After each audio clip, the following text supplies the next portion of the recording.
Précédemment dans Aventure. La situation est de nouveau calme pour nos aventuriers. Maintenant que le danger est écarté, il ne reste plus qu'à accomplir leur mission originelle, c'est-à-dire détruire ces fameux portails magiques. Pour le groupe Alpha, le portail est en pierre et est scellé dans le sol. Nathan a la bonne idée d'essayer de creuser avec son épée à la base du portail afin de pouvoir faire levier avec celle-ci. Mais ce qui était une bonne idée à la base se transforme en une vilaine coupure au pied. C'est après un effort du groupe entier que nos aventuriers arrivent enfin à déterrer la base du portail, puis à le pousser dans le vide, afin que la chute ne le détruise.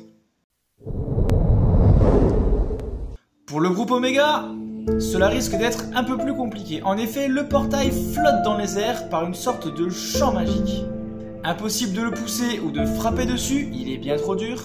Nos aventuriers ont donc la bonne idée d'utiliser un des piliers de la salle pour essayer de le renverser sur le portail.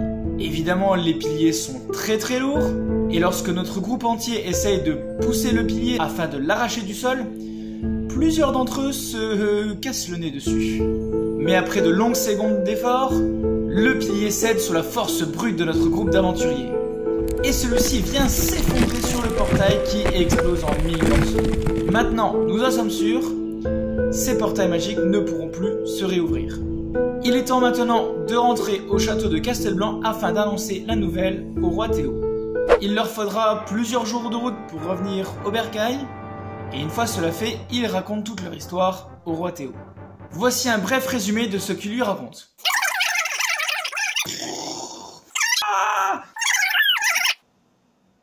Fort de toutes ces nouvelles, le roi Théo informe à nos aventuriers que malheureusement, ils n'ont aucune trace du second depuis ce jour.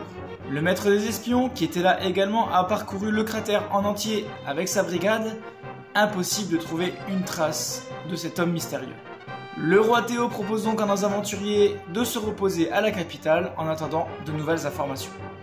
Quelques jours plus tard, alors que nos aventuriers sont à l'auberge, il y a une sorte d'excitation dans l'atmosphère de la ville. En effet, nos aventuriers apprennent qu'un tournoi de mages et de guerriers va bientôt avoir lieu dans la ville de Castelblanc. D'après les explications qu'ils reçoivent des villageois, ce tournoi a lieu tous les 5 ans dans Castelblanc et réunit les plus grands mages et guerriers du cratère afin d'en couronner le meilleur. C'est une grande période de fête et des gens de tout le cratère viennent à Castelblanc. C'est à ce moment-là que Théo arrive et annonce à nos aventuriers qu'ils ont été inscrits d'office à ce tournoi. Certains de nos aventuriers sont certes assez joyeux de pouvoir participer à un tournoi de cette ampleur, mais certains autres sont sur la réserve. En effet, Nathan ou Arthur ne sont pas très emballés par cette idée. Et c'est lorsque Roméo fait une petite remarque que le roi Théo décide de prendre nos aventuriers à part afin d'expliquer son véritable plan. En effet, un tournoi de cette ampleur va amener du monde, et cela va peut-être intéresser le second. Voilà pourquoi Théo a inscrit nos aventuriers directement au tournoi.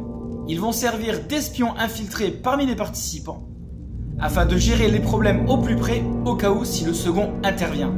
La veille du tournoi, le tirage au sort a été fait, nous savons qui va combattre contre qui dans ce tournoi.